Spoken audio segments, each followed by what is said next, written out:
Assalamualaikum warahmatullahi wabarakatuh. Alhamdulillah, selamat siang para sedulur-sedulur yang saya cintai. Jumpa lagi di kanal YouTube-nya Pak Digun. Oke para sedulur, jadi pasca kemenangan timnas sepak bola Indonesia atas timnas Saudi Arabia di GBK kemarin, sepertinya kita semua gembira ria, sepertinya kita semua berbahagia karena kemudian timnas masih membuka harapan kita semua untuk kemudian bisa lolos ke putaran final Piala Dunia 2026 nanti.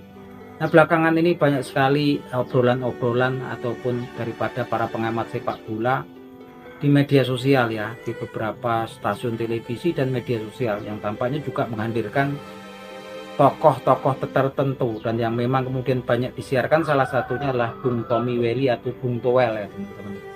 Yang mana sekalipun kalau kita semua cukup bergembira ria, dia sepertinya lain teman-teman. Dia tetap berharap Bung Toel ini bahwasanya ada evaluasi besar-besaran di dalam PSSI, di dalam timnas ya. Sekalipun timnas kita kemarin menang 2-0 tanpa balas terhadap raksasa Asia yaitu Saudi Arabia. Karena memang menurut Bung Toel kualitas permainan timnas kita itu masih jauh dari harapan dengan datangnya para pemain diaspora atau pemain naturalisasi yang menurut Bung Toel ya masih jurus-jurusnya cuman bertahan, kemudian jurus-jurusnya adalah cuman memainkan pertahanan, parkir bus kata beliau, dan mengandalkan serangan balik. Nah, karena saya sendiri adalah salah seorang fan timnas sepak bola, timnas Garuda dari era 80-an tuh saya sudah hobi nonton timnas kita ya. Dari zamannya Ajat Sudrajat, kemudian Robi Darwis, Bambang Nurdiansah, Ruli Nere gitu kan, sampai kesininya zamannya Rocky Putirai, kemudian Kurniawan Dujlianto, itu saya rajin nonton.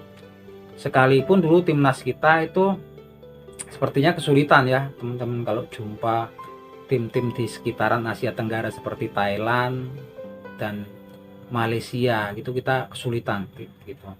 Tapi saya tetap sebagai seorang pencinta timnas ya nonton terus teman-teman, nonton terus sampai dengan saat ini. Sampai terakhir tuh saya nonton waktu saya masih tinggal di Kuwait, itu dulu pengen nonton ya saya waktu itu karena memang masih sama dinas tuh saya nunggu-nunggu, tapi kemudian saya waktu dinas di rumah sakit itu ketika timnas kita dulu kalah 10-0 ya dari Bahrain, bertanding di Manama kalau nggak salah. Ya tetap saya pecinta timnas kita gitu kan, dan saya pikir apapun yang terjadi tetap saya apresiasi ya terhadap para pemain timnas kita yang telah berjuang habis-habisan untuk menegakkan merah putih khususnya di dunia persepak bolaan internasional gitu kan. Kalau kita lihat kemudian perjuangan seorang Kelvin Verdong yang sampai tertatih-tatih pincang ya, masih berjuang habis-habisan untuk main 2 kali 45 menit penuh, ini kan betul-betul ya luar biasa perjuangan para punggawa timnas di lapangan. Dan kalau kemudian Bung Toel mengatakan bahwasannya mainnya parkir bus dengan alasan yang dipunyai oleh STY itu STY sudah dipersenjatai dengan pemain-pemain mewah gitu kan, sebetulnya head to headnya nggak ketemu ya kalau diperbandingkan, apalagi kemudian pasca jumpa Jepang kemarin sebetulnya kalau di itu nggak ketemu, karena pemain-pemain timnas kita yang punya kita sekarang itu masih bukan pemain grade A ya. Wajar lah kalau mereka grade A ya pastinya akan join juga dengan timnas, diambil oleh timnas negeri mereka, pemain-pemain diaspora ini. Oke lah, kalau kita lihat seperti Nathan Joaon contohnya. Nathan Joaon ambil contoh, dia masih pemain muda. Oke, dia bergabung dengan Swansea City ya di Liga Premiership di Inggris IPL. Tapi Nathan Joaon ini kan dari dulu semenjak gabung di Swansea City juga nggak pernah mendapatkan menit bermain, dia sebagai pemain cadangan.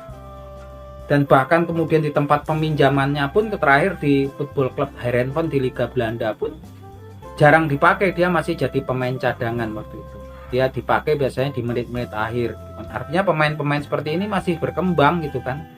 Pemain masih muda dan memang belum menemukan titik puncaknya gitu kan. Kita lihat kemudian Ivar Jenner, tampilannya bagus ya, keren Ivar Jenner, naik turun gitu kan. nyerang bantu pertahanan ini kan butuh stamina dan paru-paru yang kuat gitu kan. Dia masih pemain muda, usianya masih muda banget, sekitar 21 tahunan kan. Dan dia belum menjadi pemain inti di Football Club Utrecht di Liga Belanda. Dia masih Jong Utrecht, pemain mudanya Utrecht gitu kan. Nah, kemudian Justin Hubner. Oke lah, Justin Hubner ini di Liga Inggris di Wolverhampton Wanderers, Liga Premiership Inggris. Tapi Justin Hubner lagi-lagi dia masih di pemain mudanya Wolverhampton Wanderers, dia belum masuk ke tim squad seniornya.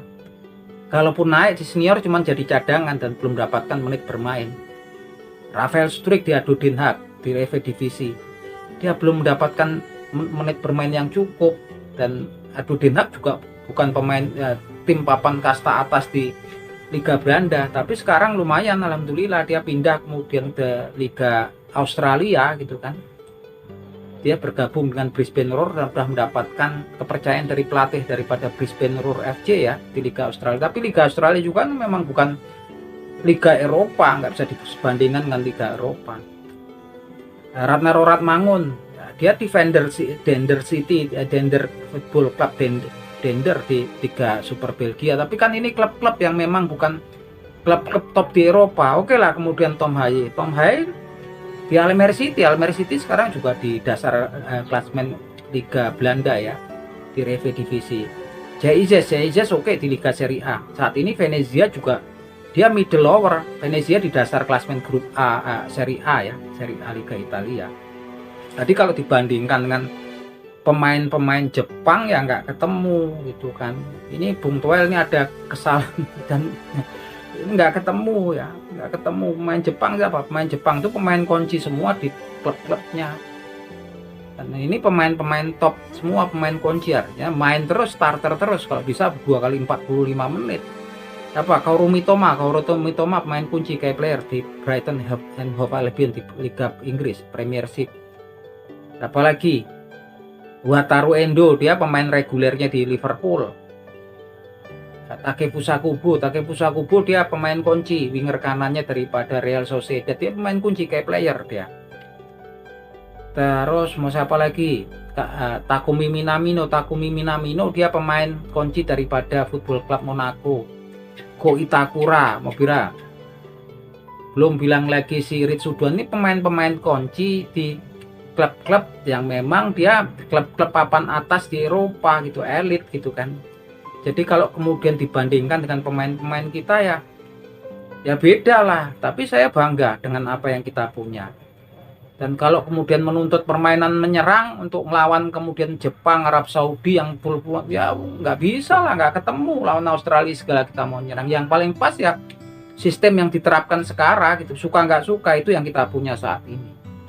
Walaupun kadang saya deg-degan ya sebagai pecinta sepak bola Indonesia, saya nonton deg-degan ketika jumpa Australia. Ball possessionnya waktu itu kita 0-0, oke. Ball possessionnya hampir 70% lebih Australia, sisanya Indonesia. Jumpa Saudi Arabia di Riyadh, oke kita unggul duluan. Kemudian 1-1, ball possessionnya lagi-lagi hampir 70% Saudi Arabia. Jumpa Bahrain, oke kita unggul. Terakhir kita dicecer terus, ball possessionnya lagi-lagi di atas 60%-an lebih itu Bahrain. Sampai ketika jumpa Jepang, oke lah, nggak usah kita bahas kalau Jepang. Kemudian ketika jumpa kemarin Saudi Arabia yang terakhir, oke kita menang 2-0, ball possessionnya juga jauh sana 77%, kita cuma 33%. Tapi itu yang terbaik ya. Memang dengan kualitas yang ada saat ini, kita syukuri kualitas yang ada saat ini. Memang tipe pola permainannya yang bisa dilakukan saat ini itu pola pertahanan, kemudian melakukan counter strike yang efektif, yang akurat, dan itu sudah dibuktikan oleh pemain-pemain kita yang semakin kesini semakin berkembang, seperti Marcelino Ferdinand gitu kan, berkembang. Dulu saya juga nggak suka tembakannya ke atas terus, wow ke atas gitu kan. Ini udah dibuktikan mereka berkembang gitu kan.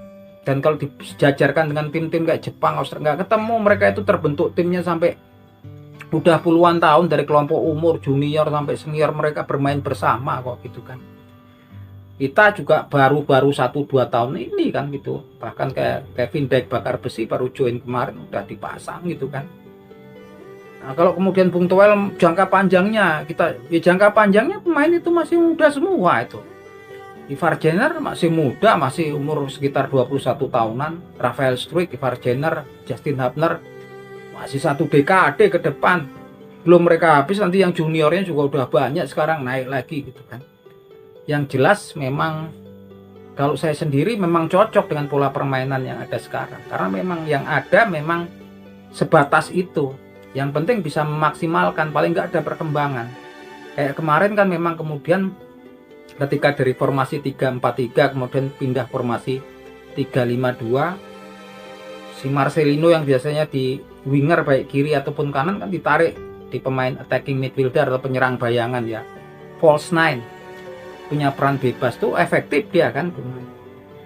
Yang jelas kemudian Ratna Roratmangun, Rafael Struijk, kemudian Marcelino Ferdinand kemarin kan keren ketika mereka Arab Saudi juga melakukan mau build up dari bawah, pasti mereka pressing habis gitu kan. Ivar Jenner segala macam dia pressing pemain-pemain belakang Arab Saudi. Oke, mereka menguasai ball possession, tapi kan memang kemudian nggak leluasa mengembangkan permainannya dari bawah karena bola-bola pendek. Nah kalau nggak anu ya akhirnya bola panjang pasti long gitu kan. Dan memang ya kalau menurut saya itu modal yang ada di kita sekarang, suka nggak suka. Tapi saya bangga dengan apa yang ada sekarang, dengan semangat juang para pemain ya. Kalau kemudian si Bung Toel ini menyalahkan, kemudian fisiknya katanya si Tom Haye sampai kayak mukanya merah kayak udang rebus, kemudian dia terkena kram menit keberapa, Marcelino Ferdinand kram, kemudian Sandy Walsh kram. Saya bukan mengamatinya, bukan masalah fisik, tapi semangat juang mereka dengan kondisi yang ada sekarang. Mereka bukan pemain super, bukan pemain yang top di Eropa gitu kan, tapi paling tidak jiwa mereka, rasa bangga mereka untuk membela timnas merah putih itu sangat luar biasa. Saya nggak ngerti gitu kan, saya nggak ngerti. Kalau yang saya nilai itu willnya untuk berjuang untuk menaikkan performa, menaikkan popularitas timnas sepak bola Indonesia di mata dunia internasional itu luar biasa. Kerja kerasnya luar biasa.